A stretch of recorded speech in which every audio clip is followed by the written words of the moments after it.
ಭಿನ್ನರಾಶಿಗಳ ಸಂಬಂಧಿಸಿದಾಗ ಅವುಗಳ ಭಿನ್ನರಾಶಿಗಳ ಸಂಕಲನ ಮತ್ತು ವ್ಯವಕಲನಗಳ ಮೇಲೂ ನಿಮ್ಗ ಪ್ರಶ್ನೆಯನ್ನು ಕೇಳ್ತಾರ.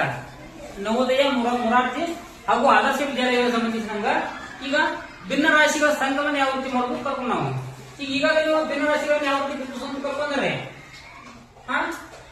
ನೋಡ್ರಿ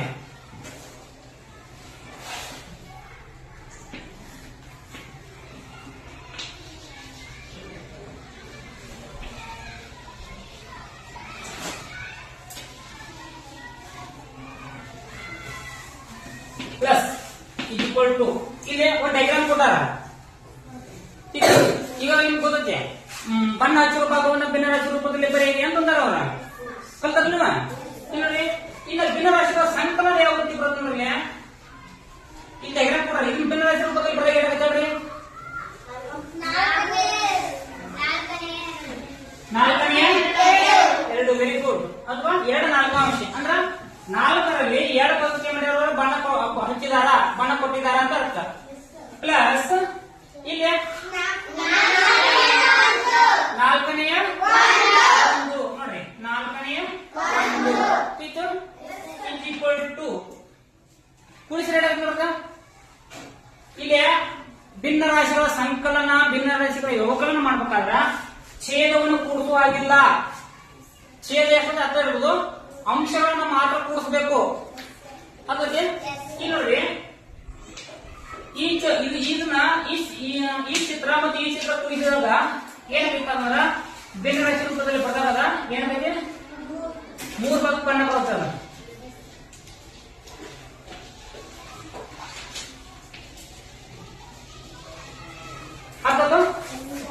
ಅದಲ್ಲಿ 3 ಭಾಗಕ್ಕ ಇನ್ನ ಇದನ್ನ ಭಿನ್ನರಾಶಿ ರೂಪದಲ್ಲಿ ಬರೀರಿ 4ನೇ 3. ಇಲ್ಲಿ ನೋಡಿ ಇದನ್ನ ಕೊಡ್ಸರಿ 2 1 3 ಛೇದ 4. ಇಲ್ಲಿ ಛೇದವನ್ನು ಕೂಡಿಸೋದಿಲ್ಲ, ಅಂಶವನ್ನು ಮಾತ್ರ ಕೂಡಿಸಬೇಕು. ಇದು ಭಿನ್ನರಾಶಿಗಳು. ಇದನ್ನ ಭಿನ್ನರಾಶಿ ಸಂಕಲನ. ಓಕೆ. ಇಲ್ಲಿ ನೆಕ್ಸ್ಟ್ ನೋಡ್ರಿ ಇದನ್ನು ಕೊಡ್ತಾರ ಅವರು.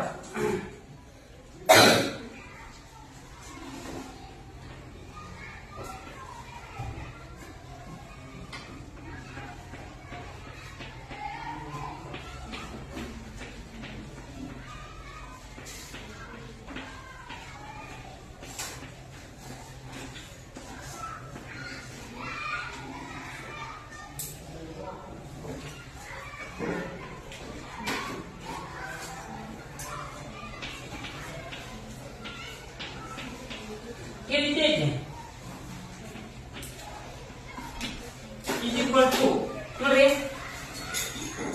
ಇದು ಭಿನ್ನರಾಶಿಗಳ ಸಂಕಲನ ಮಾಡಿದಾಗ ಈ ಕೊಟ್ಟಿರ್ತಕ್ಕಂಥ ಇದು ಭಿನ್ನರಾಶಿ ರೂಪದಲ್ಲಿ ಬರೀ ಯಾವ ರೀತಿ ಆಗುತ್ತದ 6 3 ಅಂಶ ಪ್ಲಸ್ 2. ನೋಡ್ರಿ ಇದು ಕೂಡಿಸ್ರಿ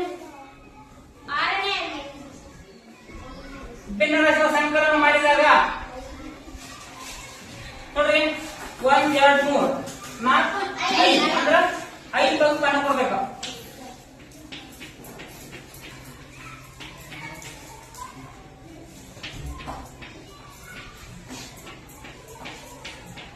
ಅರ್ಧದ್ದು 5 ಭಾಗ ಬಣ್ಣ ಕೊಡ್ಬೇಕು. ಇದನ್ನ ಭಿನ್ನರಾಶಿ ರೂಪದಲ್ಲಿ ನೋಡಿ 5 ಆರಾಂಶ್ ಅಂತ ನೋಡ್ರಿ 3 ಯಾಕೆ ಕೂಡಿಸಿ ರೇಟ್ ಆಗುತ್ತೆ 5. ಹಿಂಗ ಬಂದಲ್ಲ ಹಿಂಗ್ ಮಾಡುವ ಅರ್ಥ ಬರುತ್ತೆ, ಹಿಂಗ್ ಮಾಡುವ ಅಷ್ಟ ಬರುತ್ತೆ. ಇದು ಭಿನ್ನರಾಶಿಗಳ ಸಂಕಲನ. ಇದು ಏನಪ್ಪ ಅಂದ್ರ ಛೇದಗಳು ಸಮ ಇದ್ದಾಗ ನಾವು ಭಿನ್ನರಾಶಿ ಚೇಂಜ್ ಮಾಡ್ತೇವೆ. ಇನ್ನ ಛೇದಗಳು ಸಮ ಇರಂಗಿಲ್ಲ. ಛೇದಗಳು ಸಮ ಇದ್ದಾಗ ನಾವು ಭಿನ್ನರಾಶಿಗಳನ್ನು ಯಾವ ರೀತಿ ಮಾಡಬೇಕು ಅನ್ನೋದು ತಿಳ್ಕೊಬೇಕಾಗೈತಿ. ನೋಡ್ರಿ ಉದಾಹರಣೆ ಯಾವ ರೀತಿ